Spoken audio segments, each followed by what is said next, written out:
les 4h30 du matin, j'ai entendu des bruits sourds et je me suis levée, j'ai ouvert mes volets et j'ai vu vraiment un brasier. Il ne reste plus rien du supermarché Lidl situé avenue du 8 mai 1945 à Vaux-en-Velin.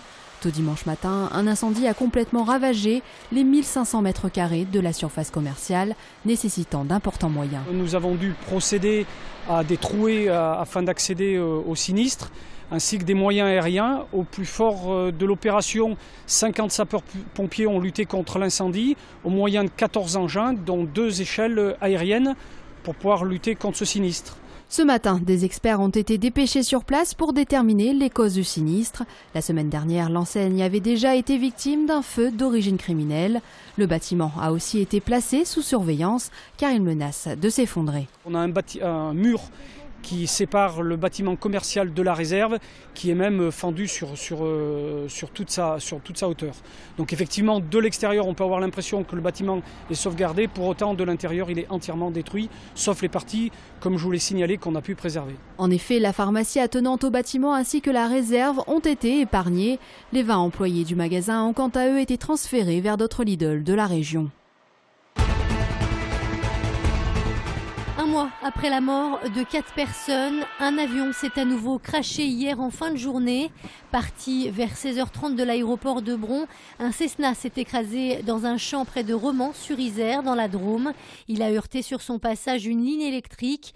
Le pilote, dont on ne connaît pas encore l'identité, était seul dans l'appareil. Il n'a pas survécu. Une enquête est en cours.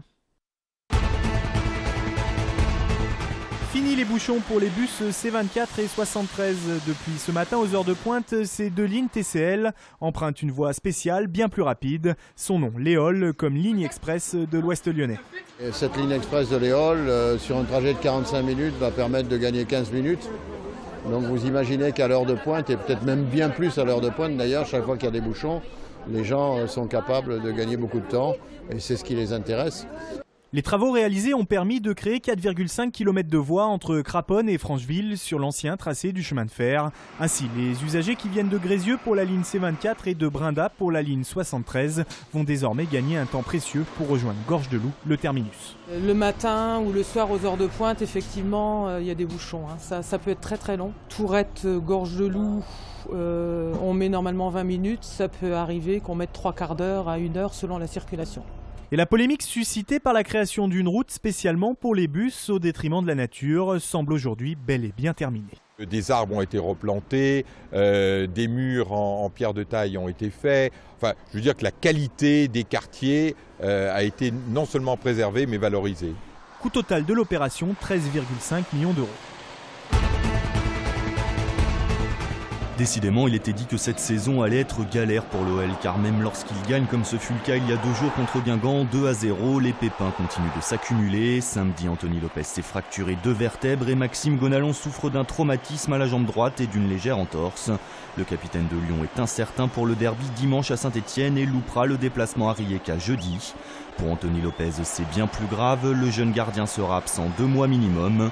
Se pose alors la question de son remplaçant, Mathieu Gorgelin étant quasi novice en professionnel et Rémi Vercoutre n'ayant joué qu'un match avec la CFA depuis son retour de blessure. Alors que l'Asvel est sorti de la crise en ramenant samedi de Chalon son premier succès en Pro A cette saison, les Verts seront de retour à la compétition dès demain soir. Pour le compte de la 4e journée d'Eurocoupe, Villeurbanne se déplace sur le parquet de la lanterne rouge du groupe C, Paris-Levallois, également en difficulté en championnat.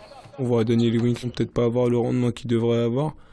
Et c'est vrai que quand on est un peu dans ce marasme là d'une équipe, c'est vrai que c'est difficile des fois de relever la tête, et on dit toujours on attend un déclic, mais certaines équipes elles l'ont pas, donc on va voir. Nous c'est un peu des matchs pièges. Le déclic du côté de Villeurbanne, il a peut-être eu lieu il y a 5 jours en allant gagner en Italie à Varese. Le succès de samedi lui permet d'entrevoir le début d'une série. En tout cas à 24 heures du match contre Paris, Pierre Vincent se veut optimiste.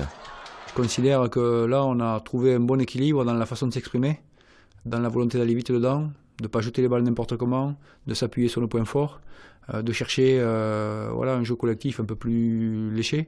plus patient.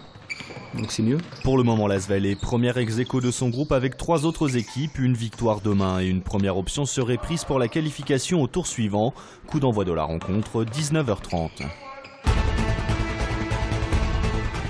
Elle s'appelle Chilka, le prénom de la panthère de l'amour, née il y a quelques semaines au zoo du parc de la Tête d'Or, a été dévoilé ce matin. Un nom qui fait référence à une rivière de Sibérie d'où elle est originaire. Sachez que ce sont les Lyonnais qui ont décidé de la baptiser ainsi. Ils ont d'ailleurs été près de 6000 à voter sur le site internet de la ville.